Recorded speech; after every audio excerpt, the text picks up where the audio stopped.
다 함께 사도신경으로 우리의 신앙을 고백하겠습니다.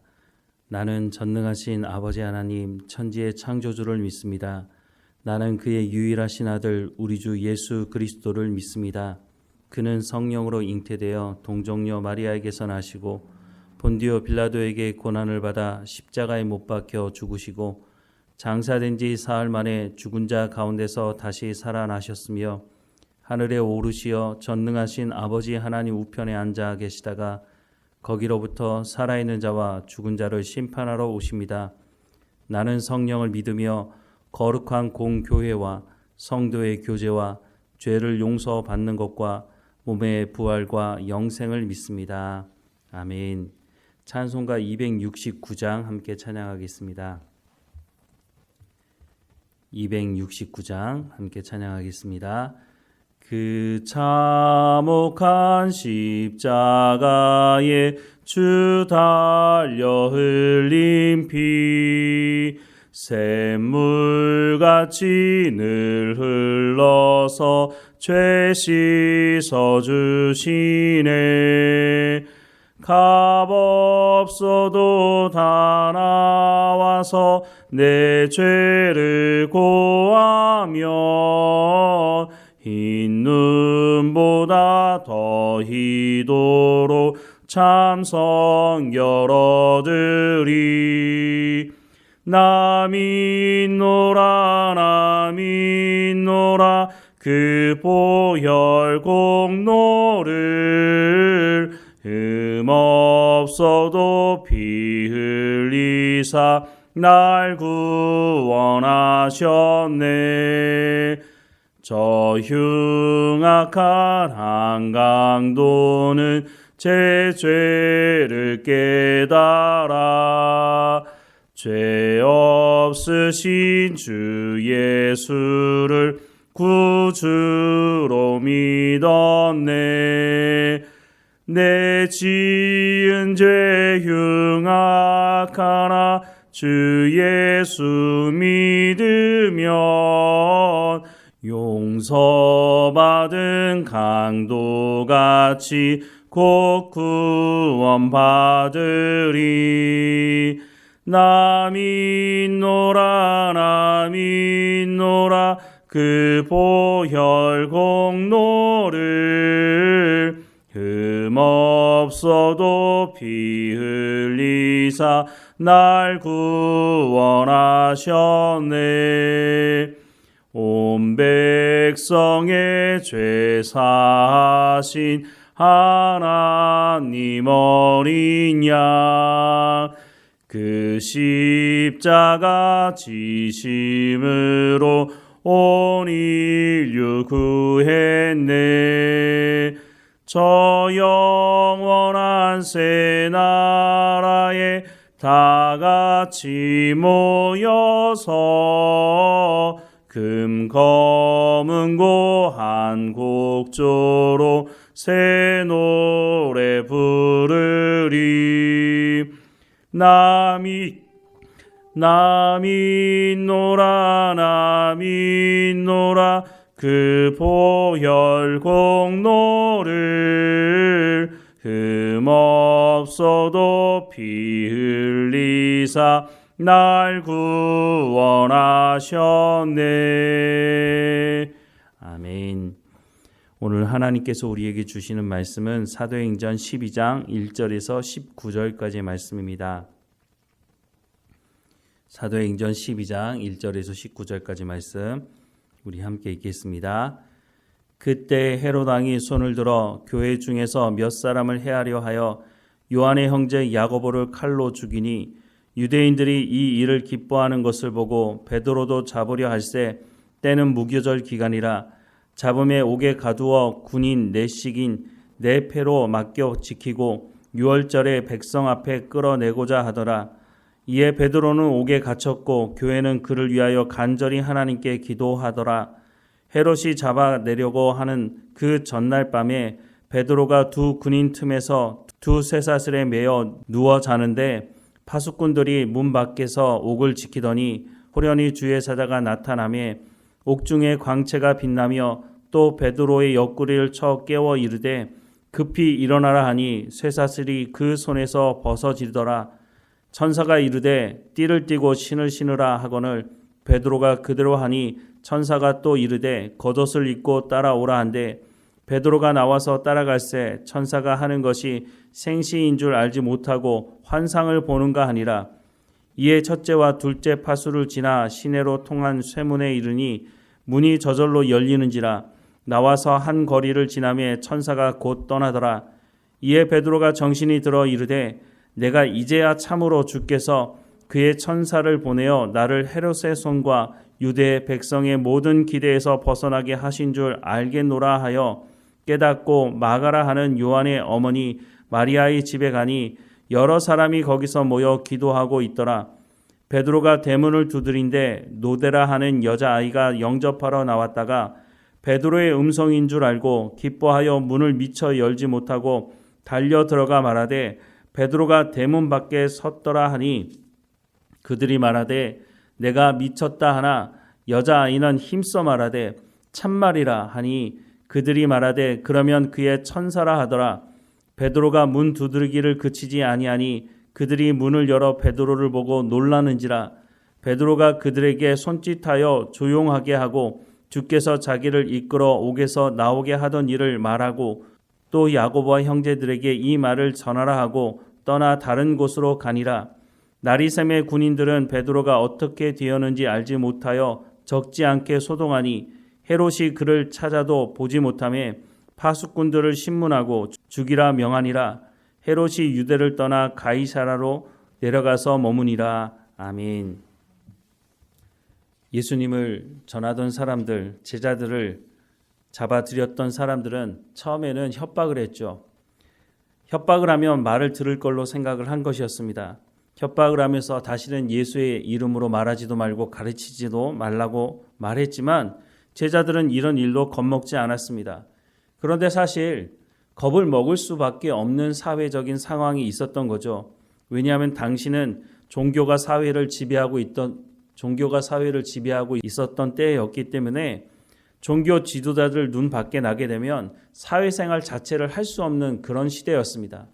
그러니까 이 사람들이 제자들을 협박하면 이 말을 들을 거라고 생각을 했던 거죠. 그런데 이런 협박과 외압을 받았던 이 제자들이 돌아가서 하나님께 이렇게 기도합니다. 사도행전 4장 27절에서 31절 말씀해 보면 과연 헤롯과 본디오 빌라도는 이방인과 이스라엘 백성과 합세하여 하나님께서 기름 부으신 거룩한 종 예수를 거슬러 하나님의 권능과 뜻대로 이루려고 예정하신 그것을 행하려고 이 성에 모였나이다. 주여 이제도 그들의 위협함을 굽어 보시옵고 또 종들로 하여금 담대히 하나님의 말씀을 전하게 하여 주시오며 손을 내밀어 병을 낫게 하시옵고 표적과 기사가 거룩한 종 예수의 이름으로 이루어지게 하옵소서 하더라. 빌기를 다하며 모인 곳이 진동하더니 무리가 다 성령이 충만하여 담대히 하나님의 말씀을 전하니라 라고 말씀하고 있습니다. 이렇게 협박하고 위협해도 말을 듣지 않자 제자들을 다시 잡아들여서 이번에는 물리적인 것을 동원합니다. 채찍질하는 것이죠. 사람이 맞게 되면 겁을 먹게 되고 두려움에 휩싸여서 다시는 그런 일을 하지 않는 경우가 있지 않습니까? 그래서 종교 지도자들이 제자들을 잡아다가 채찍질해서 협박을 다시 한 것입니다. 그런데 이런 물리적인 협박에도 제자들은 하나님 말씀 전하는 것, 예수의 이름을 전하는 것을 중단하지 않았습니다. 그러자 그 다음에 선택한 방법은 그러면 눈에 띄는 한 사람을 잡아다가 죽이자라고 하는 것이었습니다. 그래서 눈에 띄었던 스데반을 잡아다가 죽이게 되는데 잡혀온 스데반이 전한 말씀은 구약에 기록된 하나님의 말씀이었습니다. 목이 곧았던 이스라엘 백성들, 하나님의 말씀을 듣고 순종하지 않았던 이스라엘 백성들, 그러니 지금이라도 회개하고 돌이키면 하나님께서 너희를 구원하실 것이다 라고 하는 이 말씀을 전하자 그 말씀을 듣고 있던 그 자리에 있던 유대인들이 스데반을 돌로 쳐 죽이게 되었습니다. 이렇게 되어서 본격적으로 예수 믿는 사람들을 박해하게 되는데 여기에 앞장섰던 사람이 바로 사울이라고 했던 사람이었습니다. 사울은 대제사장들에게 공식 면허를 발급받고 예수 믿는 사람들을 잡아들이기 시작을 했죠. 그런데 첫 시작부터 이 사울이 예수님을 만나게 됩니다. 예수님을 만나고 나서 회심하게 되고 그 회심하자마자 예수님이 하나님의 아들이시고 그리스도라고 하는 것을 전하는 사역을 시작하게 되는 것을 볼 수 있습니다. 어떻게 해서든지 예수 믿는 사람들 그 입을 막으려고 사람을 잡아다가 채찍질하고 죽이기까지 했음에도 불구하고 이 복음이 전해지는 것을 막을 수가 없었다는 것이죠. 그런데 이 와중에 헤롯이 나서서 사도 중에 한 사람이었던 야고보를 잡아 죽이게 됩니다. 오늘 본문 1절부터 3절 말씀해 보면 그때 헤롯 왕이 손을 들어 교회 중에서 몇 사람을 해하려 하여 요한의 형제 야고보를 칼로 죽이니 유대인들이 이 일을 기뻐하는 것을 보고 베드로도 잡으려 할새 때는 무교절 기간이라 라고 말씀을 하고 있습니다. 야고보를 죽이고 난 이후에 유대인들이 좋아하는 모습을 보고 헤롯이 베드로도 잡아들이게 되었습니다. 베드로를 잡아들인 것이 베드로를 협박하기 위한 것이 아니라 베드로도 야고보처럼 죽이기 위해서 잡아들인 것이죠. 그런데 이런 모습을 보면 정말 긴장이 안 될 수가 없는 것이죠. 그런데 감옥 안 사정을 보니까 이게 긴장이 되는 건가? 두려워 떠는 건가? 이런 생각이 드는데 5절부터 말씀을 보면 이에 베드로는 옥에 갇혔고 교회는 그를 위하여 간절히 하나님께 기도하더라. 헤롯이 잡아내려고 하는 그 전날 밤에 베드로가 두 군인 틈에서 두 쇠사슬에 매여 누워 자는데 파수꾼들이 문 밖에서 옥을 지키더니 호련히 주의 사자가 나타나매 옥중에 광채가 빛나며 또 베드로의 옆구리를 쳐 깨워 이르되 급히 일어나라 하니 쇠사슬이 그 손에서 벗어지더라 라고 말씀을 하고 있습니다. 이제 다음날 베드로는 헤롯에 의해서 죽임을 당할 판입니다. 그런데 그 전날 밤 천사가 베드로를 찾아왔는데 베드로가 지금 어떻게 하고 있었습니까? 베드로는 쇠사슬에 묶여 있는 상태였고 그런데 베드로가 그런 상태에서도 곤히 자고 있었다는 것입니다. 천사가 와서 베드로의 옆구리를 쳐서 깨울 정도로 베드로가 깊이 잠이 들었다고 하는 것입니다. 이게 어떻게 공포에 두려움에 휩싸인 상태라고 말할 수 있을까요? 세상은 물리적인 힘을 사용해서 심지어는 이 복음 전하는 사도들을 잡아 죽이는 그런 상황까지 와 있음에도 불구하고 복음 전하는 이 상황이 중단될 수 없다고 하는 것을 보여주고 있는 것이죠. 어떻게 베드로가 자신의 죽음을 코앞에 두고 담대하게 깊이 잠이 들 수 있었을까요? 베드로가 죽음을 앞두고 이렇게 깊이 잠이 들 수 있었던 이유, 그것이 무엇이었을까요? 그것은 베드로가 하나님의 약속의 말씀을 온전히 믿고 순종하고 있기 때문이었을 것입니다. 예수님은 죽음으로 끝내지 않으시고 부활하셨고 승천하시면서 다시 오실 것이라고 약속하셨습니다.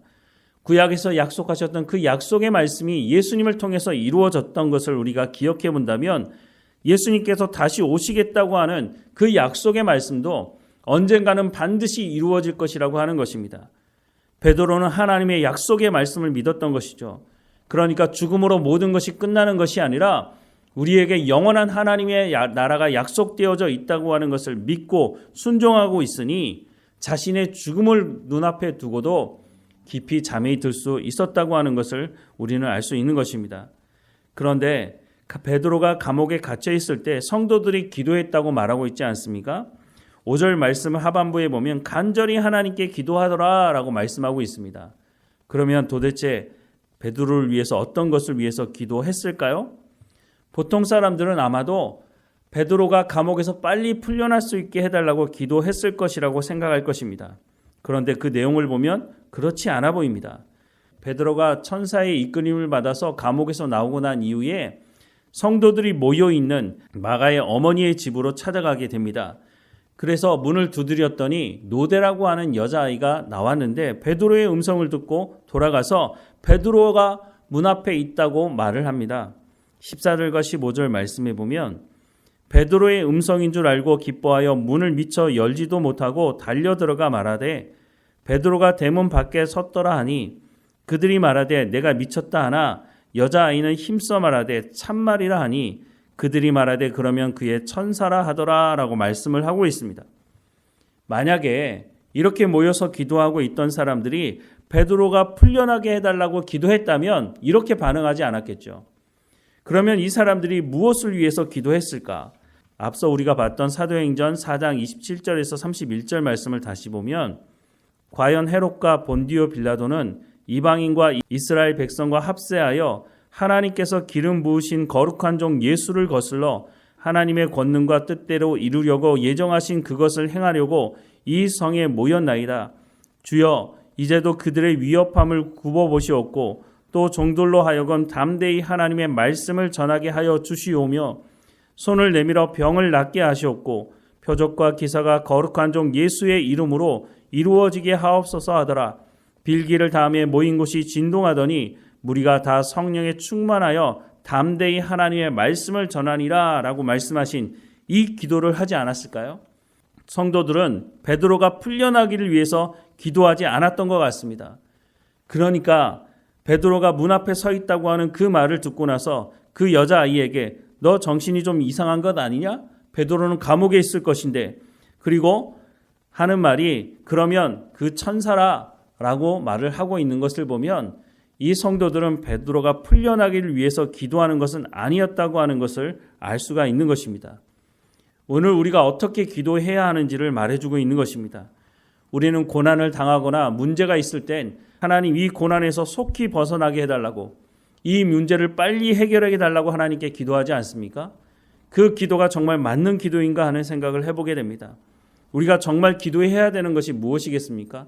하나님, 내가 고난당하고 있는데 이 고난을 통해서 하나님의 영광이 드러날 수 있게 인도해 달라고, 내가 당면한 이 문제를 하나님 해결해 주시기 원하지만 이 문제가 그냥 해결되는 것으로 끝나는 것이 아니라 이 고난과 이 문제를 통해서 내가 하나님을 더 깊이 알아갈 수 있는 통로가 되게 해달라고, 이 고난과 이 문제를 통해서 내가 하나님이 어떤 분이신지를 알아갈 수 있는 통로가 되게 해달라고, 하나님과 더 깊은 친밀한 교제 가운데 나가게 해달라고, 이 일을 통해서 내가 하나님의 백성인 것을, 내가 하나님으로부터 복을 받는 사람이라고 하는 것을 세상 사람들에게도 증거할 수 있도록, 이것이 복음을 전하는 통로가 될 수 있도록 인도해 달라고 기도하는 것이 맞는 기도가 아니겠습니까?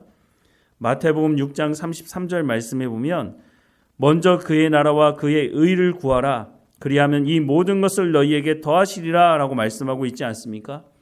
우리가 고난 중에 있든지 우리가 해결할 수 없는 문제를 만났든지 그때 우리가 해야 하는 것은 먼저 하나님의 나라와 하나님의 의를 구하는, 즉 하나님의 말씀 듣기를 사모하고 하나님 말씀을 들었다면 그 말씀대로 순종하는 삶을 삶의 현장에서 살아가는 것이라고 말씀을 해주고 있는 것입니다.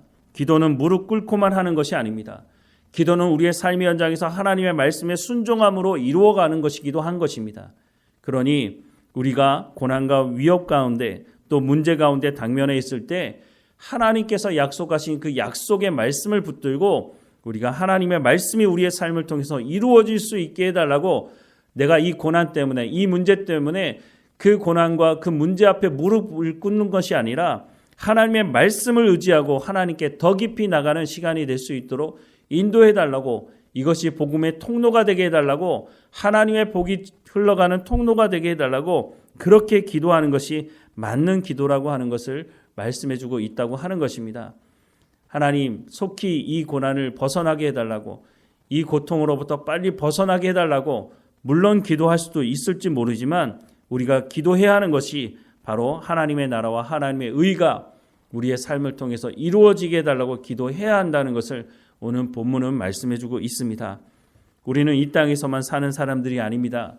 우리가 죽음을 맞이하고 난 이후에는 영원한 하나님의 나라가 약속되어 있다고 약속하고 있으니 우리가 죽음을 두려워하지 않고 또한 고난과 문제 앞에서 무릎 꿇지 않고 하나님의 약속의 말씀을 온전히 믿고 기도하며 살아가는 우리의 삶이 되기를 주님의 이름으로 축원합니다. 기도하겠습니다. 사랑하는 하나님, 죽음을 코앞에 두고 있는 베드로가 깊은 잠 가운데 빠져 있습니다. 하나님의 약속의 말씀을 믿지 않는다면 어떻게 이렇게 할 수 있을까요? 죽음이 얼마나 두렵고 공포스러운 것인지 세상 사람들이 다 알지 않습니까? 하지만 예수 믿는 우리에게는 그것이 끝이 아니라 영원한 하나님의 나라가 약속되어져 있다고, 예수님께서 부활의 첫 열매가 되셔서 다시 오셔서 우리를 불러서 하나님의 나라 가운데로 이끄시겠다고 약속하신 말씀을 우리 마음에 깊이 새기게 하시고, 우리가 고난 중에 있든지 우리가 해결할 수 없는 큰 문제 앞에 당면에 있든지 오직 하나님의 말씀만 의지하게 하셔서 하나님께서 이 과정을 통해서 우리가 하나님을 더 깊이 알아가는, 또한 세상 사람들에게는 우리가 하나님의 자녀라고 하는 것을 증거하는 증인의 역할을 할 수 있는 그런 시간이 될 수 있도록 하나님 은혜를 허락해 주옵소서. 하나님, 우리 가운데 깨어 있도록 성령의 충만함을 허락해 주시고 약속의 말씀을 깨달아 알게 하시는 성령께서 우리의 삶을 이끌어가게 하셔서 성령의 열매가 우리의 삶 가운데 맺어질 수 있도록 은혜를 허락해 주옵소서. 우리가 하나님의 약속의 말씀을 믿고 순종함으로 하나님 주시는 참된 평안과 기쁨과 감사를 누리며 살아가는 우리의 삶이 될 수 있도록 인도해 주옵소서.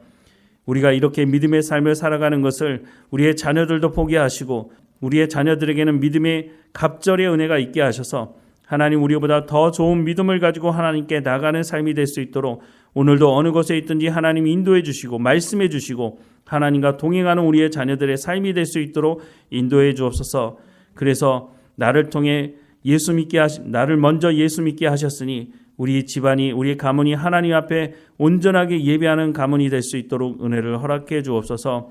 늘 우리와 함께 하시는 하나님께 감사하고 예수님의 이름으로 기도드립니다. 아멘.